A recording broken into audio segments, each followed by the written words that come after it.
Hello, welcome to Little Mouse Advanced Weapon Tactics. Today we got the knives that John Butler sent us, and we're going to go ahead and test it on some dead woods while we're doing our hike and accomplish with our vlog. So we got the Camillus titanium, and we're going to see what it can do just to this wood. It's very, very sharp. You can almost shave the skin off of your arm with it, so I'm excited to see what this can do. I'm going to go ahead for this like stump thing.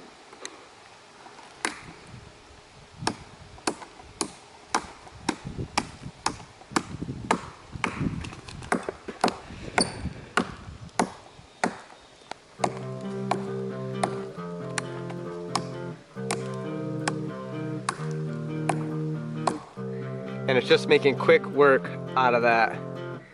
But again, that's much harder than this dead wood. We'll go ahead and see what it can do to that.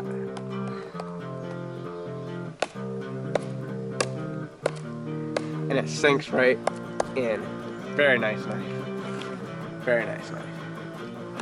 So we're gonna go ahead and test the cutting power of this Camillus. It just quickly shaves that wood like it's nothing. It's just because it's so sharp that it's making quick work. I mean, even something more dead like this, cut and shave like it's nothing. Pretty cool stuff.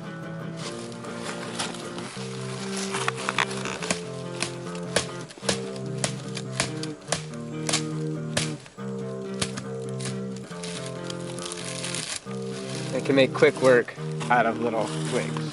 This isn't really good for, chopping branches.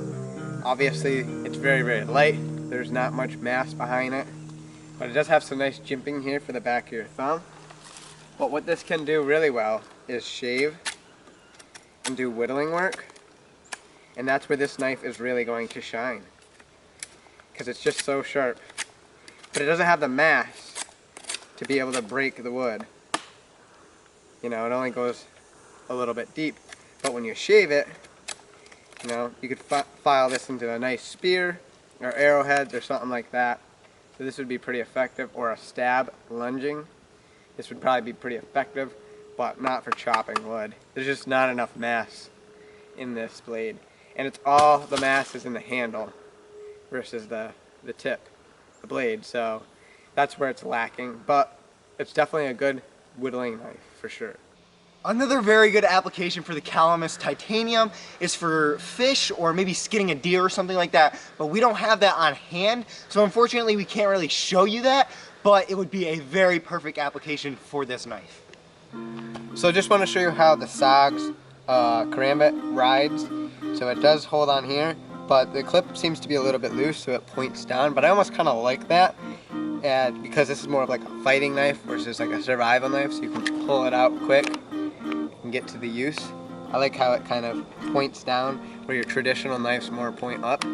So that is very cool, and I definitely like how that rocks on the belt. In contrast, over here we have the SOG neck knife, and it just rides on the belt really, really nice. It's easy to conceal if you needed to put your shirt over it or whatever. No one would even know that you're carrying one of these, but obviously carry it where it's legal. And another thing is, even though it's pointed down, you can get a nice ice pick grip. And with this handle, it also doubles for your thumb as a support to push down.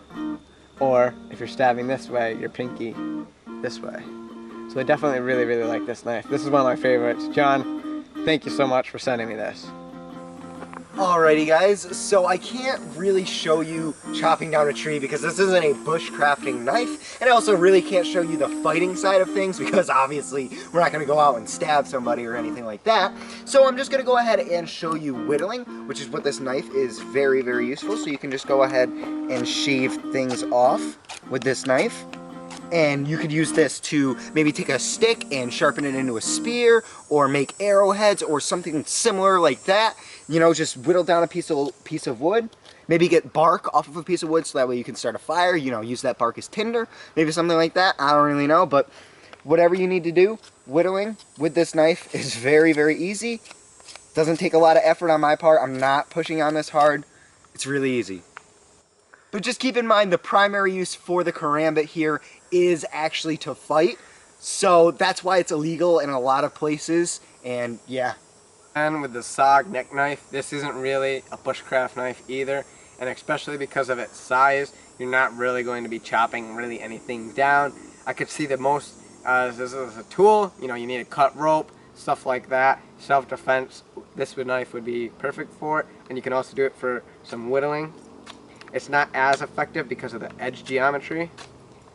This is mainly, you know, for impaling, stabbing, doing some fine cutting work, but this primarily would be, you know, a self-defense tool, or, you know, I need to cut rope, stuff like that. Your basic knife. If you got this down to a razor sharp edge, it could, you know, perform almost like a box cutter would. So this is a very, very nice knife, but again, not really used for something out in the woods, although this is my favorite knife that John has sent me, so I really, really appreciate it. Thank you, John Butler, for sending us this. You know, this is my favorite, and definitely would be a great everyday carry. Okay, so here we are up in the mountain. We finally got here. So if you haven't checked out the vlog of us hiking up the mountain and having a fun day with me and Matt, make sure you check that out. Links will be in the description, and thank you for watching.